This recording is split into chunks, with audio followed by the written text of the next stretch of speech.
নমস্কার, সকলে কেমন আছেন? আশা করছি সকলে ভালো আছেন। আবারও একটি নতুন দিনের সাথে নতুন একটি ব্লগের সাথে আপনাদের সকলকে স্বাগত জানাচ্ছি। আজকে হলো শনিবার, এখন বাজে ঘড়ির কাঁটায় ঠিক সকাল 7টা মতো। ওদিক দিয়ে সংসারের সমস্ত আশিবাসি কাজকর্মগুলো সেরে এই দেখেন সোজা চলে এসেছি ঘরে বিছানাটাকে একদম পরিষ্কার পরিচ্ছন্ন করে নিতে। তো আজকে জানেন তো সকালে এত পরিমাণে গরম পড়েছিল কি বলবো আপনাদেরকে।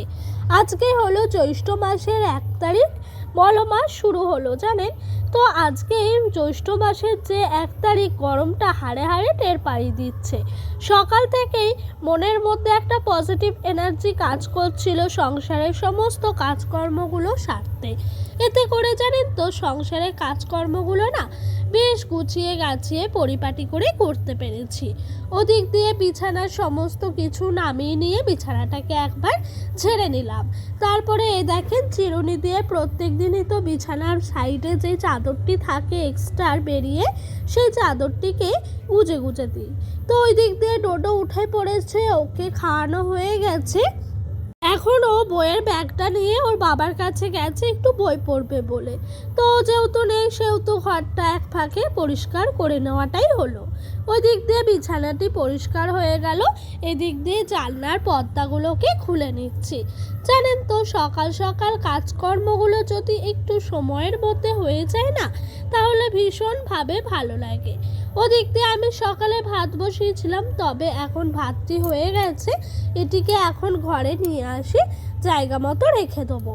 এই ভাতটার সঙ্গে আজকে আলু সিদ্ধ করা হয়েছে। ওদিক দিয়ে জানেন তো বেশ কিছুটা জামা কাপড় ছিল, সেই সমস্ত জামা কাপড়গুলোকে একটু উল্টে পাল্টে দিচ্ছি।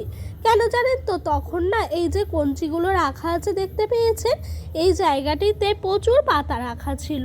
এই কারণে জানেন তো এই দিকের যে দড়িটি আছে এখানে জামা কাপড়গুলো আমি রোদ্দুরে দিতে পারিনি, সেই কারণে না এই দিকটাই দেওয়া হয়নি বলে রোদ্দুরটা এখন দেখছি বেশ চলে এসছে। তাই ওই দিকে জামা কাপড়গুলো নিয়ে এই দেখেন এই দিকের দড়িটিতে দিয়ে দিলাম। এতে করে জামা কাপড়গুলো শুকিয়ে যাবে আর হালকা হালকা কিন্তু হাওয়াও দিচ্ছে। তো এই যে আমি কালকে মেলায় যে সমস্ত জামা কাপড়গুলো পরে গেছিলাম সেই সমস্ত জামা কাপড়গুলোই কিন্তু আজকে কেচে দিয়েছি। জানেন তো না কেচে টেচে জামা কাপড় আলমারিতে তুলতে একটুও মন চায় না। আমি একবার পরলেও সেটাকে একেবারে একটু জল কাঁচা করে পরিষ্কার পরিচ্ছন্ন করে ঘরে রাখি।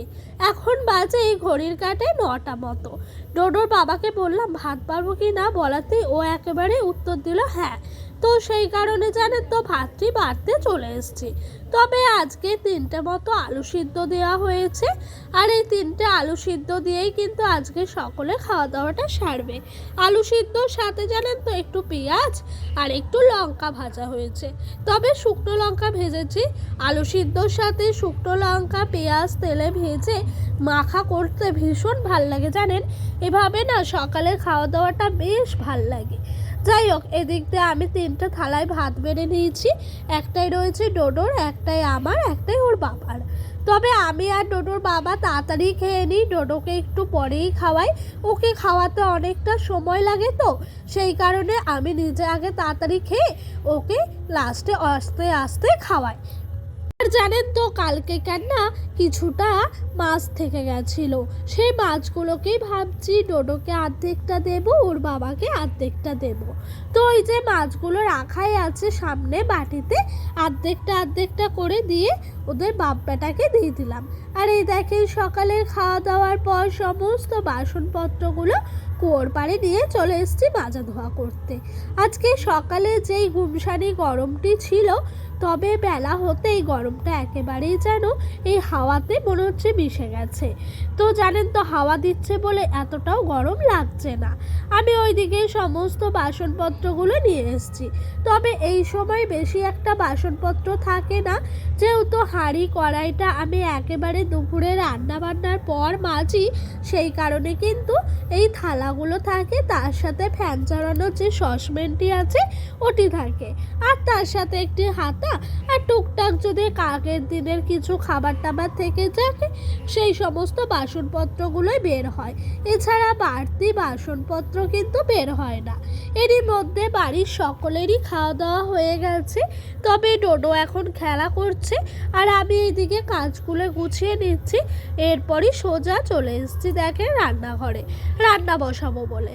আজকে রান্না বলতে জানেন তো কালকেকার একটা কিছুটা মতো মাছের মাথা ভেজে রেখে দিয়েছিলাম, আজকে পেঁয়াজ দিয়ে চচ্চড়ি করব। তাই আজকে জানেন তো রান্নার জোগাড়টা একটু হলেও যেহেতু কম আছে সেহেতু খুব একটা অসুবিধা আমার হচ্ছে না। মানে আজকে ডোডোর বাবাকে বললাম একটু সয়াবিন আনতে, সয়াবিন আলুর তরকারি করব, তার সাথে মসুর ডাল করব আম দিয়ে, এতে করে সকলেরই খাওয়া দাওয়াটা হয়ে যাবে আর কিন্তু কোনো রকম কোনো অসুবিধা হবে না। আর আমাদের বাড়িতে তো আপনারা জানেনই 3 রকম বা 4 রকম তরকারি হয়, তার নিচে কখনোই হয় না। আজকে জানেন তো কী দিয়ে রান্না করছি, সুপারি গাছের এগুলো বাঁকড়া, তার সাথে তাল গাছের পাতাও আছে।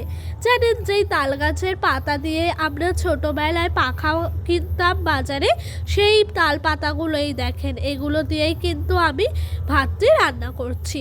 আর এগুলো হাত দিতেই সেই পাখাগুলোতে হাত দেওয়ার যেই অনুভূতিটা হতো সেরকমই লাগছে।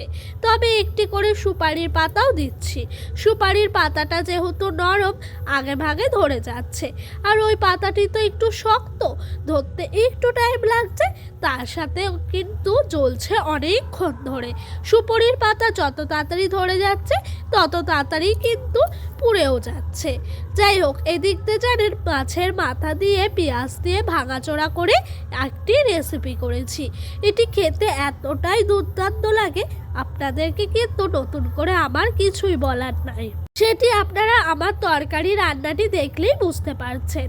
উনুনের আগুন একদম শিমশিমিয়ে দিয়েছি, ডালটা যাতে ফুটফুট ফুটফুট ফুটে একেবারে হয়ে যায়। এরই মধ্যে অনেকটা সময় পার করে ফেলেছি জানেন, ডোডোকে খাইয়েছি, আমি স্নান করেছি, তার সাথে ঠাকুর প্রণাম করেছি, ডোডোকে ঘুম পাড়িয়েছি, এরপরে নিজে খেতে এসেছি। এই যে মাছের মাথা দিয়ে পেঁয়াজ দিয়ে যেই তরকারিটি করেছিলাম সেটা একটু নিয়েছি, সয়াবিন আলুর তরকারি নিয়েছি, তার সাথে নিয়েছি আম দিয়ে মুসুরির ডাল। জানেন এই আম দিয়ে মুসুরির ডাল খেতে এত ভালো লাগে আপনাদেরকে কি বলবো। এই আম দিয়ে মুসুর ডালের সময়টা মনে হয় যে সব সময়ের জন্য আবদ্ধ থাকুক। আমাদের বাড়িতে যখনই ডাল হয় তখনই কিন্তু আম দিয়ে মুসুর ডালটি রান্না করি। চলুন খাওয়া দাওয়াটা করে নিই। আজকে জানেন নিজের হাতে রান্না বলে বলছি না, ভীষণভাবে ভালো হয়েছিল এই মাছের মাথাটা ভাঙাচোরা করে তরকারিটি করতে। এদিক দিয়ে সমস্ত জামা কাপড়গুলো তুলে ঘরে নিয়ে এসেছি। এখন হলো বিকেল ওই 5টা মতো। ডোডো ঘুমের থেকে উঠলো, গাড়ি নিয়ে উঠানের মধ্যেই খেলা করছে, আর এই দিক দিয়ে সেই ফাঁকে আমি কাজকর্মগুলো সেরে নিচ্ছি। কাজ বলতে ধরেন আগের দিন যদি কোথাও ঘুরতে যাওয়া হয় পরের দিন কিন্তু একটু বেশি বেশি কাজকর্ম থাকে, যেরকম জামা কাপড় কাচা ধোয়া, ভাঁজ করে তাদের জায়গা মতন রাখা, তার সাথে থাকে জুতোগুলোকেও পরিষ্কার করা, ব্যাগ ট্যাগ সমস্ত কিছুই একেবারে তাদের জায়গায় রেখে দেওয়া। এই সমস্ত কাজকর্মগুলোই কিন্তু একেবারে আমি গুটি গুটি পায়ে সেরে নিচ্ছি। আর জানেন তো ডোডো যখন না থাকে তখন কাজকর্মগুলো যেন মনে হয় আরও অনেকটাই তাড়াতাড়ি হয়ে যাচ্ছে। ও থাকলে এটা ধরে ওটা ধরে, এই করে এই করতে করতে সময়টা যেন একটু বেশি করেই লেগে যায়। তাই আমি সব সময় চিন্তা করি ও যখন একটু ঘুমাবে, ও যখন একটু বাইরে ঘুরবে তখনই কিন্তু কাজকর্মগুলো সারবো। তবে জানেন তো যখন না আমার ভালো লাগে না তখন আবার একটু রেস্টও নিই। আজকে যেরকম ও ঘুমিয়েছে অনেকক্ষণই, তবে জানেন কালকে না অনেক রাতে শুয়েছিলাম, এতে করে আজকে উঠতেও আমার কিন্তু মোটামুটিভাবে অনেকটা সকালে উঠতে হয়েছে। তাই জানেন তো ঘুমটা সেরকমভাবে হয়নি বলে দুপুরবেলা একটু শুচ্ছি কি না বালিশে মাথা দিতে চোখটা লেগে যাচ্ছে। তাই জানেন তো চোখটা যেহেতু লেগে যাচ্ছিলো একটু ঘুমিয়েও নিচ্ছিলাম। আমার আবার ঘুম পেলে না ঘুমালে এত মাথা যন্ত্রণা করে আপনাদেরকে কি বলবো। যখন একটু ঘুম পাই একটুখানি অন্তত 10-15 মিনিট ঘুমালেও যেন শান্তি লাগে। তাই জানেন তো, যখনই না ঘুম পায়, চোখটা লেগে আসলে আর কি হাতে সময় থাকলে তখন আবার শুয়ে পড়ি, মানে বসে থাকি না, সময়টা একটু ভাবে ঘুমানোর চেষ্টা করি।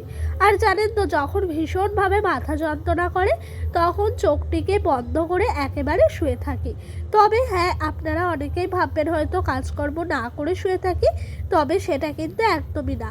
কাজকর্ম সেরেই যখন সময় পাই তখনই শুই। এদিক দিয়ে ওই ঝুড়িটির মধ্যে যে সমস্ত জামা কাপড়গুলো থাকে সেই সমস্ত জামা কাপড়গুলো টেনে বের করে একেবারে ভাঁজ করে নিচ্ছি। আর ওই দিক দিয়ে ডোডোর বাবারই তো বেশি গেঞ্জি থাকে, যেহেতু ওকে প্রত্যেক বেলায় কাজে যেতে হয়, সেহেতু জানেন তো ওর গেঞ্জি টেঞ্জি একটু বেশি করে আনা আছে। সেই কারণে ওর বাবার গেঞ্জিগুলোও রাখছি, আমার নাইটি এই সমস্ত জিনিসগুলোও কিন্তু রেখে। দেখেন, আজকে রাতের বেলা ডোডোর বাবা একটু আমের আচার নিয়ে এসে বলছে টেস্ট করো কেমন খেতে, ভীষণ ভালো জানেন। তো চলেন, আজকের মতো ভিডিওটি এখানেই শেষ করছি। আপনাদের আমার ভিডিওটি কেমন লাগলো অবশ্যই জানাবেন। নতুন পুরনো সকল বন্ধু এভাবেই আমার পাশে থাকবেন।